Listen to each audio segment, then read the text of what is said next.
Rappelle-toi ce hadith. Ce hadith qui est dans As-Sahih. Allah Jalla fi'ala va interroger son adorateur le jour de la résurrection. Et regardez cet interrogatoire. Regardez comment Allah Jalla fi'ala va demander à son adorateur, hein, est-ce que je ne t'ai pas marié? Est-ce que je ne t'ai pas accordé une certaine noblesse? Est-ce que je ne t'ai pas accordé des chevaux et bétail qui peut être aussi des montures? Toi, tu pourrais traduire cela comme étant, est-ce que je ne t'ai pas donné des moyens de transport? Est-ce que je ne t'ai pas donné une maison, un appartement, des choses comme cela? Allah Jalla fi'ala rappelle à son adorateur les bienfaits qu'il lui a accordés dans ce bas monde. Le jour de la résurrection, Yawm al-Qiyamah. Et qu'est-ce que dira l'adorateur? Bien sûr, Allah, tu m'as accordé cela. Il ne va pas le nier. Est-ce que je ne t'ai pas mis dirigeant de ceci, président de cela, directeur de ceci, puissant dans cela? Allah Jalla fi'ala va te rappeler bien, les capacités ou les moyens qu'il t'a accordés dans ce bas monde.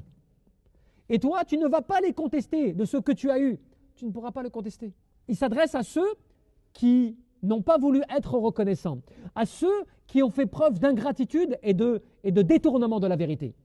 Tournant le dos, Allah Jalla fi'ala. Est-ce que tu as pensé que tu n'allais pas me rencontrer? Est-ce que tu as pensé que tu n'allais pas me rencontrer? La personne dira non. L'air de dire, en fin de compte, je n'ai pas de doute que j'allais devoir te rencontrer. Alors toi, tu vas me poser la question, mais comment, si la personne dans ce bas monde n'acceptait pas, ne croyait pas, n'avait pas foi en cela, comment elle pouvait savoir qu'elle allait rencontrer Allah Azza wa Jal? Cela se passe aussi au moment de la tombe, al-barzakh. C'est à ce moment-là qu'il va être informé de sa future rencontre avec Allah Jalla fi'ala, et à ce moment-là qu'il devra rendre des comptes. Déjà qu'il va rendre des précomptes dans la tombe, bien sûr, des précomptes par rapport aux deux anges. Mais en plus de cela, il devra passer dans les détails maintenant après, c'est-à-dire ba'd al-ba'th, après la résurrection. Donc à partir de là, il n'y a plus de doute. Plus de doute.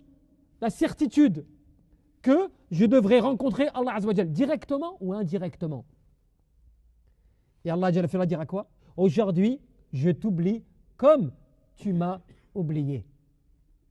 Aujourd'hui, je t'oublie comme tu m'as oublié.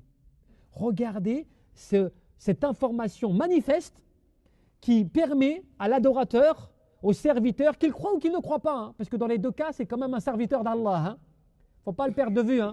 Qu'il croit ou qu'il ne croit pas, il est quand même serviteur d'Allah. Vous savez pourquoi il est serviteur d'Allah? Parce qu'Allah lui donne tout. Santé, nourriture, respiration, tout ce qu'il fasse qu'il vit. Donc il dépend de quoi? De l'autorité d'Allah pour vivre. Même s'il ne croit pas en lui. Il est quand même parmi les soumis à Allah sans le savoir.